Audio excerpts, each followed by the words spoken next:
Everything you built exists because someone else gave up the life they were supposed to have. Those were the words Cameron Ellis heard standing in the back of a crowded ballroom, watching everyone celebrate a man who had forgotten the woman who helped him get there.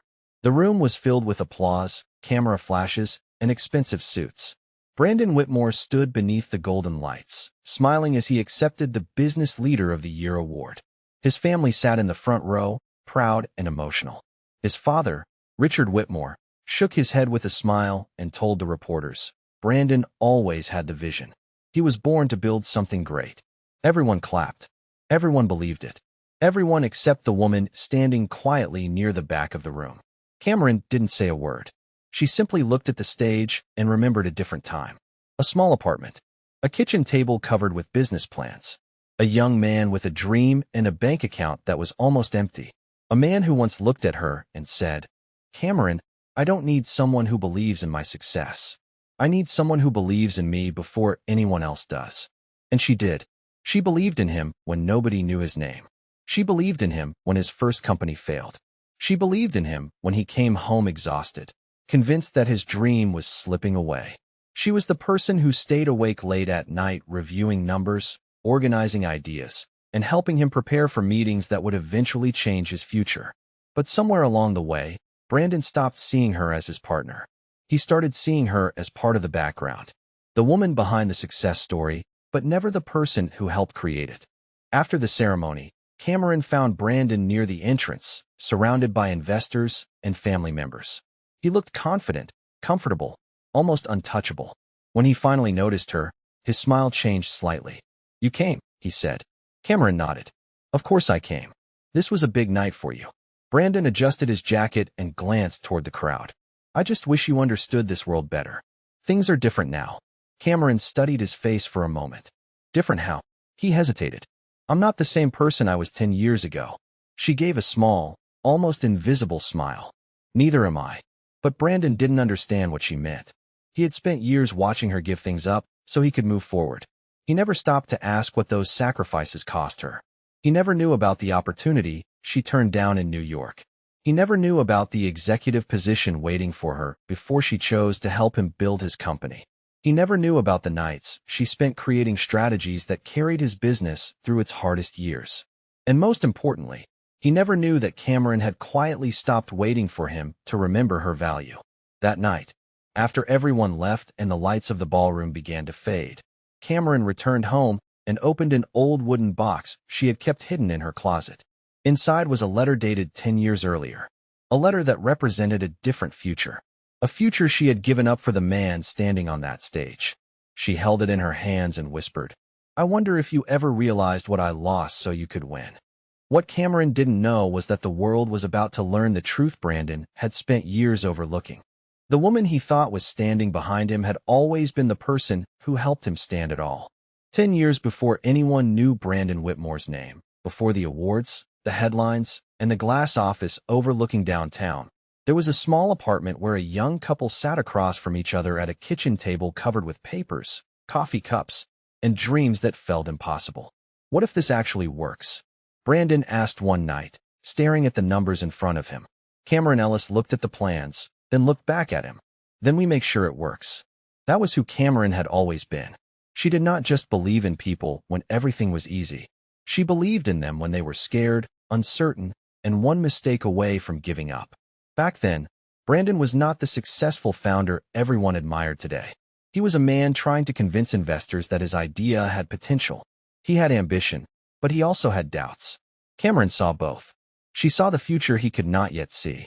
At the time, Cameron had her own future waiting for her. She was 27 years old and already building a strong reputation in the business world. She had graduated near the top of her class, worked long hours in corporate strategy, and earned the attention of executives who saw something special in her. One morning, she received a phone call that could have changed everything. A major company in New York wanted her to join their leadership program. It was the kind of opportunity people spent years chasing. A bigger city, a bigger title, a chance to build something with her own name attached to it. She remembered sitting in her car after the call, holding the phone in her hand, and feeling the weight of the decision. That same week, Brandon came home after another disappointing meeting with investors. He placed his briefcase down and quietly said, "I think I am running out of chances." Cameron watched the man she loved struggle, and she made a choice. Not because she had to. Not because anyone forced her. She chose him because she believed they were building a life together. She turned down the opportunity. She stayed. At first, it felt like the right decision. Brandon appreciated everything she did. He would hold her hand and say, "One day, I will make sure you never regret this." Cameron believed him. She worked behind the scenes while Brandon focused on growing the company. She reviewed presentations. She helped organize meetings. She noticed problems before they became disasters. When Brandon needed someone to challenge his ideas honestly, she was there. But success changed the way he saw the world. Slowly, conversations that used to begin with "we" started becoming "I built this. I made this happen. I took the risk." Cameron noticed, but she stayed quiet. She told herself success was stressful. She told herself Brandon was under pressure. She told herself the man she loved was still there somewhere. Years passed. The company grew. The house got bigger. The invitations became more exclusive. But Cameron felt herself becoming smaller inside the life they created. One evening, she found an old notebook in a drawer. Inside were the ideas she had written before she gave up her own career path. She ran her fingers over the pages and remembered the woman she used to be. The woman with dreams of her own. The woman who believed love meant growing together, not disappearing for someone else. She closed the notebook and placed it back in the drawer. She was not angry yet. She was simply tired of being invisible. And she had no idea that the next chapter of her life would begin with Brandon making the one decision that would finally force everyone to see what they had overlooked for years. For years, Cameron Ellis had convinced herself that being overlooked was not the same as being forgotten. She told herself Brandon was simply busy. She told herself success came with pressure. She told herself every couple went through seasons where one person carried more than the other. But somewhere between the company's first major success and the night he stood on that award stage taking all the credit, Cameron realized something painful. She was no longer standing beside Brandon. She was standing behind him. After the gala, life at the Whitmore home continued as if nothing had changed. The next morning, Brandon woke up early, checked his schedule, and walked into the kitchen where Cameron was making coffee. "Big week ahead," he said, scrolling through messages on his phone. Cameron looked up. "Congratulations again on the award." "Thank you," Brandon replied. The board loved the speech. "Investors are excited." He paused for a moment, then added, "This is exactly why I have to stay focused." Cameron noticed the way he said it, as if focus meant leaving certain people behind. "Certain people?" she asked quietly. Brandon looked confused. "What do you mean?" She smiled slightly. "Nothing." That had become her answer to everything. Nothing. Nothing was wrong when she felt lonely. Nothing was wrong when her ideas were ignored. Nothing was wrong when people praised Brandon for decisions she had helped him make. But inside, something was changing. A few weeks later, Cameron attended a family dinner at the Whitmore estate. Richard and Evelyn Whitmore had invited several friends, all successful people from their social circle. The conversation quickly turned toward Brandon's company. "Your son has built something incredible," one guest said. Richard smiled proudly. Brandon always had that drive. He never waited for anyone to help him. Cameron sat quietly across the table. She remembered the nights she had helped Brandon rewrite business plans until 2 in the morning. She remembered the savings she invested when the company was struggling. She remembered every time she said, "We will figure this out." But nobody at that table knew those memories. Evelyn turned toward Cameron with a polite smile.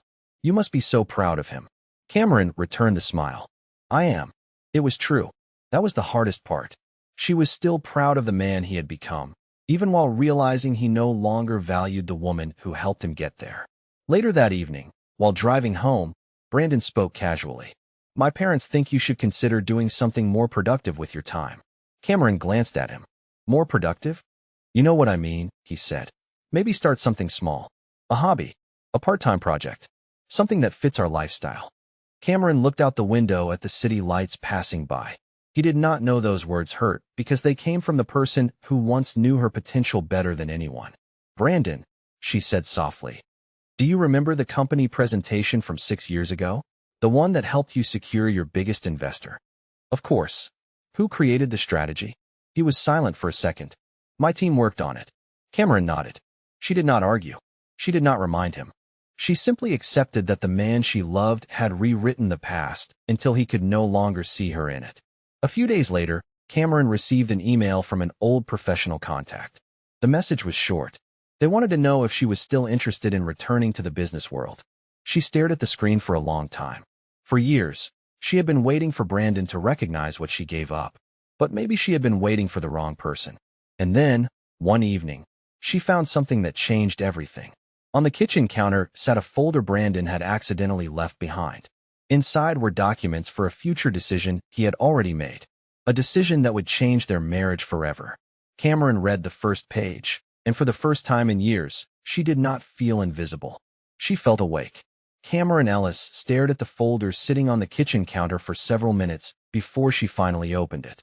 She expected to find another business document, another contract, another piece of paper connected to the company she had spent years helping build. But what she saw inside made her heart sink. It was not a business proposal. It was a divorce agreement. For a moment, Cameron did not move. The sounds of the house faded around her. The quiet hum of the refrigerator. The rain tapping against the windows. The clock on the wall moving 1 second at a time. Everything felt distant. She read the first page again, hoping she had misunderstood. She had not. Brandon Whitmore had already spoken with lawyers. He had already planned the next chapter of his life. And somehow, he had never found the courage to tell her. When Brandon came home that evening, he found Cameron sitting at the kitchen table with the folder in front of her. He stopped the moment he saw it. Cameron, his voice changed immediately. Not surprised. Not confused. Just caught. She looked at him calmly. How long were you planning to wait before telling me? Brandon took a slow breath and placed his keys on the counter. I was going to talk to you.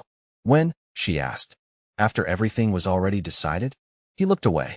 That small moment of silence told her more than any explanation could. For years, Cameron had wondered when he stopped seeing her as his wife and started seeing her as a problem to solve. Now she had her answer. Brandon sat across from her. I think we both know things have changed. Cameron listened quietly. Changed how? My life is different now, he said. The company is different. The responsibilities are different. I need a partner who fits where I am going. Those words hurt more than she expected. Not because he wanted something different. People changed. Lives changed. But because he spoke as if she had been standing still while he moved forward. Brandon, she said softly. Do you remember when there was nothing? He looked at her. What? Before the company. Before the house. Before everyone knew your name. Do you remember who was there? His expression tightened. Cameron, this is not about the past. That is exactly the problem, she replied. You forgot the past. Brandon leaned back, frustrated. I appreciate what you did. I really do. But I cannot spend the rest of my life looking backward. Cameron felt something inside her become quiet. Not broken. Quiet. She realized he was not angry because she had failed him.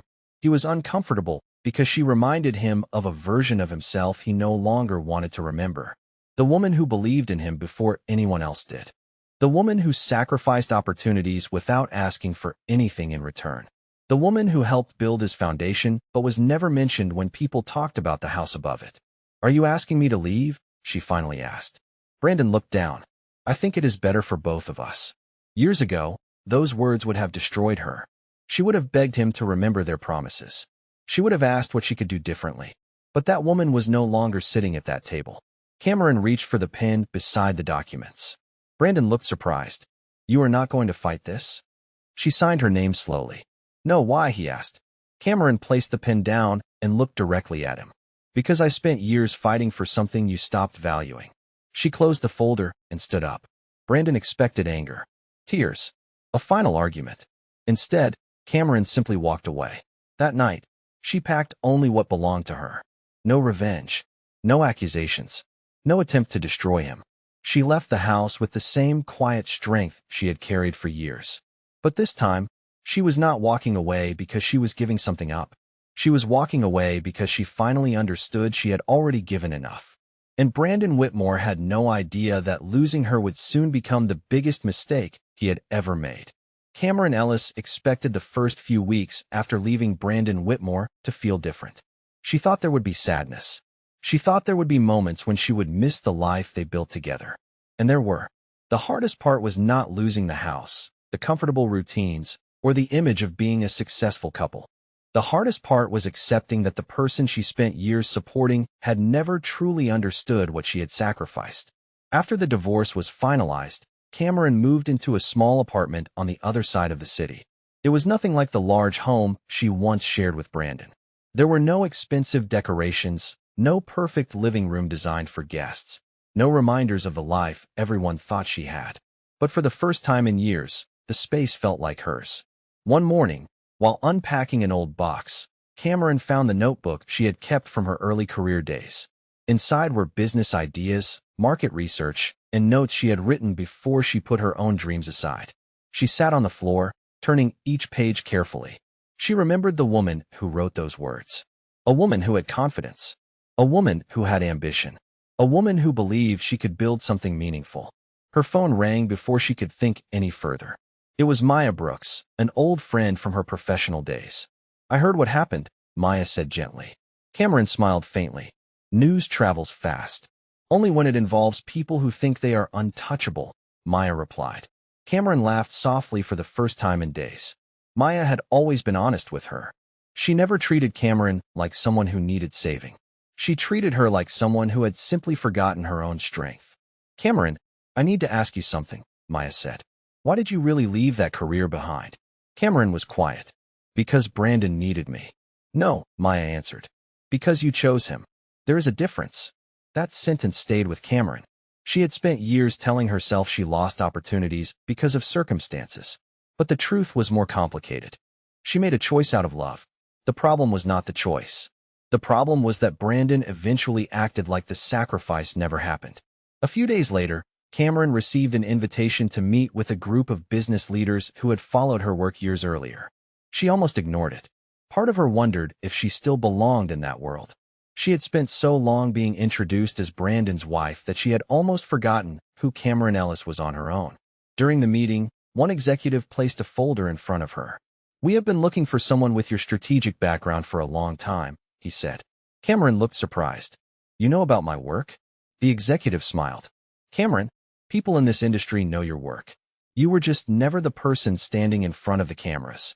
Those words hit differently, not because she needed recognition, but because they reminded her that her value had existed even when nobody around her acknowledged it. Meanwhile, Brandon continued building his public image. He appeared at events, gave interviews, and talked about the future of his company. But behind closed doors, things were becoming complicated. A major investor requested a review of several decisions made over the past few years.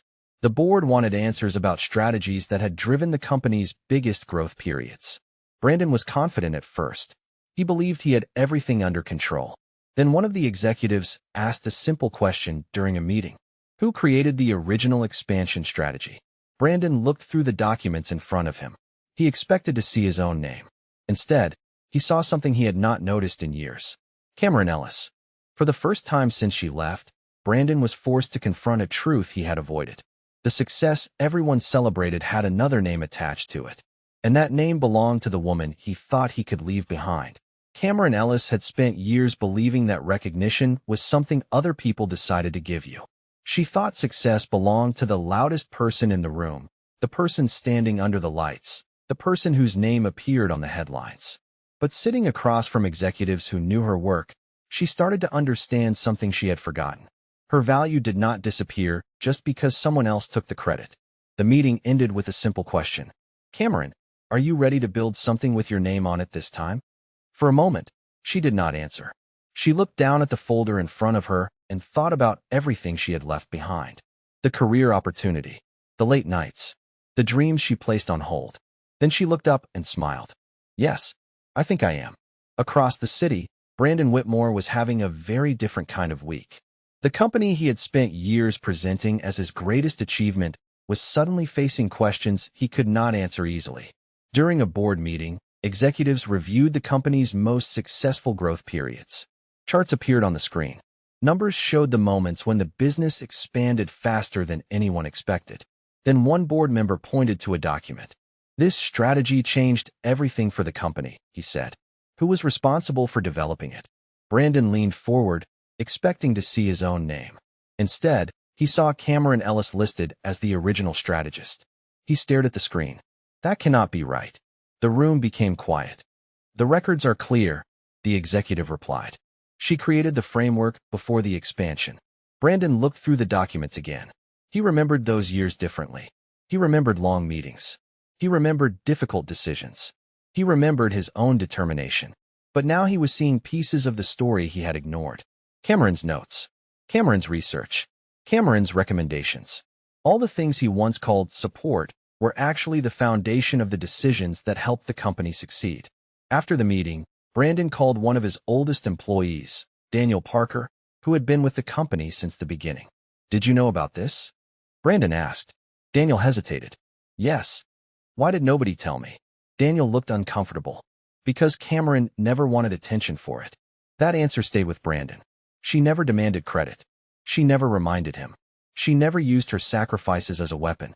She simply trusted that the person she loved would eventually see them. But he never did. Meanwhile, Cameron was beginning a new chapter. She started working with a small group of investors who valued her ideas and her experience. For the first time in years, people listened when she spoke. They asked for her opinion. They wanted her vision. It felt unfamiliar at first. Then it felt natural. One evening, Maya Brooks visited her apartment and looked around at the simple space. "You know what is funny?" Maya said. "What?" Cameron asked. "You spent years helping someone else build a future, and now you are finally building your own." Cameron smiled. "I used to think leaving meant I lost everything." Maya shook her head. "No, you finally stopped losing yourself." Those words stayed with Cameron. She was not trying to prove Brandon wrong. She was not trying to destroy what he built. She simply wanted to remember who she was before she became someone's forgotten sacrifice. But while Cameron was moving forward, Brandon was starting to realize something much harder than losing a business advantage. He was realizing that the woman he underestimated was not the person who needed him. She was the person who had been carrying him all along. And soon, everyone around him would have to see the truth he spent years overlooking. Cameron Ellis never imagined that one day people would finally hear her name without mentioning Brandon Whitmore first. For years, every introduction sounded the same. "This is Brandon's wife. She supports Brandon's company. She helps behind the scenes." Nobody ever asked what happened behind those words. Nobody asked what she created, what she sacrificed, or what she gave up. But now, standing in a modern conference room surrounded by investors and business leaders, Cameron heard a different sentence. "We want Cameron Ellis to lead this project." It was simple. It was professional. But to her, it meant something more. She was finally being seen. The announcement came during a major business conference in downtown Chicago. Cameron's new company had partnered with several respected investors to develop a strategy platform that could help growing businesses make smarter decisions. It was not built from anger. It was not built to compete with Brandon. It was built because Cameron finally believed her ideas deserved a place in the world. When she stepped onto the stage, she felt the familiar nervousness she used to feel years ago before presentations. But this time, something was different. She was not preparing to support someone else. She was speaking for herself. "For a long time, I thought success was about proving people wrong," Cameron told the audience. "But I learned that real success is about remembering who you are when nobody else is watching." The audience listened carefully. Among them were people who knew her history. People who knew she had once been the quiet woman standing beside Brandon Whitmore. Across the room, someone else was watching too. Brandon. He had arrived expecting a normal industry event. He wanted to understand the rumors surrounding Cameron's new company. He wanted to know why investors who once praised his leadership were suddenly interested in her vision. But when he saw her on stage, calm and confident, he felt something he had not expected. He felt like he was meeting her for the first time. After the presentation, several executives approached Cameron. They congratulated her. They asked about future plans. They wanted her perspective. Brandon stood nearby, waiting for a moment to speak. Finally, he walked over. "Cameron." She turned around. "Brandon." There was a pause between them, a silence filled with years of things never said. "I did not know you were doing this," he said. Cameron looked at him. "I know." The answer surprised him. "You knew?" "Yes." "And you never told me?" Cameron gave a small smile. "You never asked." That sentence stayed between them. Brandon looked uncomfortable because he knew she was right. He had spent years assuming he understood her. He thought he knew her dreams, her limits, her place in his life. But the truth was, he only knew the version of Cameron that existed for his benefit, not the woman she was becoming. Later that evening, Brandon returned home and opened old company files. He found emails, documents, and notes from years earlier. He saw Cameron's name everywhere. Not as a wife, not as someone helping from the sidelines, as someone with vision, as someone who understood the business before anyone else did. For the first time, Brandon stopped asking why she left. He started asking a harder question. How long had she been carrying a future he took credit for? And while he was finally looking backward, Cameron was already moving forward. For the first time in years, Brandon Whitmore had nothing to say. He had built his entire life around being the person with the answers, the person who made the decisions, the person everyone looked to when things became difficult. But now, sitting alone in his office after seeing Cameron Ellis on that stage, he was forced to face something he had avoided for a long time. He did not lose Cameron because she changed. He lost her because he stopped seeing her. The next morning, Brandon arrived at the company earlier than usual. The office was quiet, the city outside still waking up. He walked past the conference rooms, the same rooms where years ago Cameron used to sit beside him, helping him prepare for important meetings. Back then, he never questioned why she always knew the right questions to ask. He never wondered how she could see problems before they happened. He simply accepted it, until she was gone. Brandon opened an old digital folder and began reading through documents from the company's early years. There were emails from Cameron, detailed reports, strategy notes, market predictions. Every file told the same story. She had not just supported his dream. She had helped create it. He leaned back in his chair and whispered, "How did I miss this?"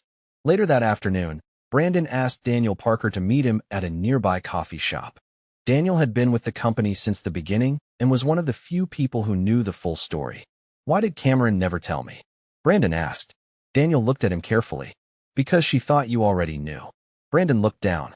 "I thought she was just helping." Daniel shook his head. "That was the problem, Brandon. You called it helping because that was easier than admitting she was your equal." The word stayed with him.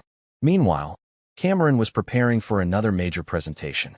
Her new company was growing quickly, but she was not focused on proving anything to Brandon. She was focused on proving something to herself. That she could still create. That she could still lead. That the woman she used to be was never gone. She had simply been waiting for space to return. That evening, Brandon finally reached out. Cameron saw his name appear on her phone and paused. A year ago, that call would have controlled her emotions. Now, she simply looked at the screen and took a breath before answering. "Hello, Brandon." His voice was quieter than she remembered. "Can we talk?" Cameron looked around her apartment, at the life she had built after leaving everything behind. "About what?" There was a long pause. "About us." Cameron closed her eyes for a moment. "Brandon, there is no us anymore. There is only the truth about what happened." He swallowed. "I did not understand." Cameron looked out the window at the city lights. "No, you did not. And that was the hardest part. I should have appreciated you more." "Yes," she said softly. "You should have." There was no anger in her voice. That was what surprised him most. She was not trying to hurt him. She was simply telling the truth. Brandon apologized. He admitted he had been wrong. He admitted he had taken her sacrifices for granted. But Cameron knew something he did not. Some apologies arrive after the damage is done. "I hope you become a better person," she said. "But I cannot go back to being the person I was." When the call ended, Brandon sat quietly with the phone in his hand. He finally understood that the woman he wanted back was not waiting for him anymore. She had already moved forward. And the world that once knew her only as Brandon Whitmore's wife was about to learn her name for a completely different reason. Cameron Ellis used to believe that the hardest part of walking away was leaving someone behind. But as time passed, she realized the hardest part was finding herself again after spending so many years putting someone else first. Months after the divorce, her life looked completely different. She no longer lived in the large house that once represented Brandon Whitmore's success. She no longer attended events where people introduced her as someone's wife. She no longer measured her worth by how much she could do for another person. She had built something new, something that belonged only to her. Her company continued to grow, but the greatest change was not the attention, the investors, or the opportunities. The greatest change was the way Cameron saw herself. She was no longer asking if she was enough. She finally knew. One afternoon, Cameron attended a small community business event where young entrepreneurs shared their stories. After her presentation, a young woman approached her. "I heard you gave up a lot for your family," the woman said. Cameron smiled. "I did. Do you regret it?" Cameron thought about the question carefully. Years ago, she would have answered differently. She might have said yes. She might have focused on everything she lost. But now, she understood life in a different way. "No," Cameron said. "I do not regret loving someone. I do not regret believing in someone. What I regret is forgetting that I mattered too." The young woman nodded, and Cameron could see that the words meant something to her. Because many people knew what it felt like to give pieces of themselves away while hoping someone would eventually notice. Across town, Brandon Whitmore was learning his own lessons. His company survived, but things were never the same. He became more careful with his decisions. He listened more. He asked questions instead of assuming he already knew the answers. One evening, Brandon visited his parents' home. During dinner, Richard Whitmore looked at him and said, "Your mother and I were wrong about Cameron." Brandon quietly nodded. "I know." Evelyn looked down at her plate. "We thought she was just the person standing beside you." Brandon replied softly. "She was the reason I was able to stand there at all." It was the first time he said it out loud. Not because anyone forced him to. Not because he wanted forgiveness. But because it was the truth. Years later, Cameron still kept the old wooden box from her closet. Inside was the letter from the opportunity she once gave up. But now, it was not a reminder of what she lost. It was a reminder of how far she had come. She had once believed her biggest sacrifice was giving up that career opportunity. She later realized her biggest sacrifice was giving up her own voice. And when she found it again, she found something even more valuable than success. She found peace. The world often celebrates the person standing on the stage, the person receiving the award, the person whose name everyone remembers. But behind many success stories are people whose contributions are never mentioned. People who quietly encourage, sacrifice, and support until one day they realize they deserve to build something for themselves too. Cameron Ellis did not win because Brandon lost. She won because she finally stopped waiting for someone else to recognize her value. Sometimes the greatest comeback is not proving others wrong. Sometimes it is remembering who you were before the world convinced you that you were only meant to stand in someone else's shadow.